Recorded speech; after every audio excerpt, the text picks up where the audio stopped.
We've got kick in our clip, and we've quantized it. It's time to add to it, but I want to preserve the clip the way it is now first. I'm going to select it and choose Duplicate. There's also a Duplicate button on Push that does the same thing. Notice that the clip has been copied into a new clip slot in the drum track. So now I have a clip of just the kick, and I have a copy of the clip that I can add to. When you write your own drum loops, I'd like you to think of these classifications of drum instruments: ground rhythm, backbeat, subdividing, and color. They all have their function in creating drum beats no matter what style of music you like. So here are the rules. First, there's the ground rhythm. This is your kick pattern, like this. It should sound on beat 1 every time. Most often, the kick pattern is on all 4 beats, like we wrote earlier, or just emphasizes beats 1 and 3. Next is the backbeat. The backbeat is usually played by the snare drum, but it can be played by a side stick sound, rim, or a clap. The backbeat is usually on beats 2 and 4, like this. Here it is with the clap. Next come the subdividing instruments. Choose a hi-hat, tambourine, or shaker for subdividing. We have hi-hat here, so I'll try that. These are called subdividing instruments because they usually play 8th notes or 16th notes.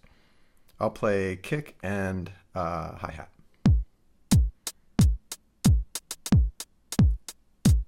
Finally, there are the color instruments.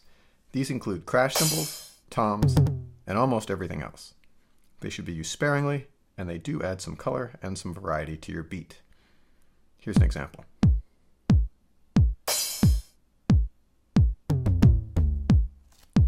Okay, let's add some of these instruments to our ground rhythm kick pattern, following the common usage rules.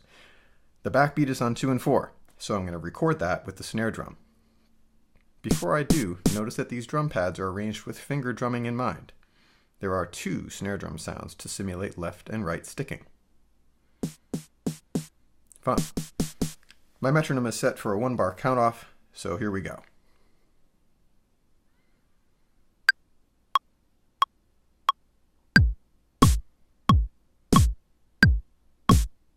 Okay, next I'm going to add a subdividing instrument, the hi-hat.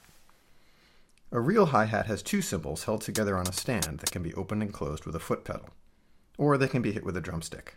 And just like the 2 snare drums, there are 2 hi-hats for finger drumming. Actually, there are 3. One of them is the open hi-hat, and it makes the sound you get when you open the hi-hat, separating the cymbals and allowing them to ring.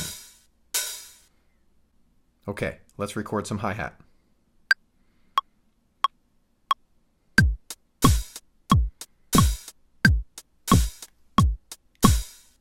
Finally, we have color instruments. I'm going to use the toms in this kit.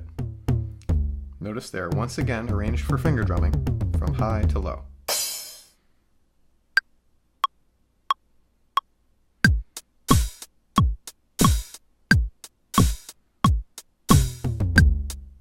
Let's look at what we recorded in Ableton. I can quantize if I want.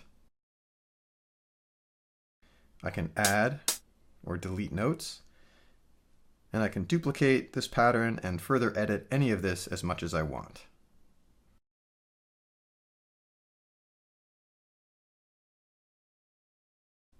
There.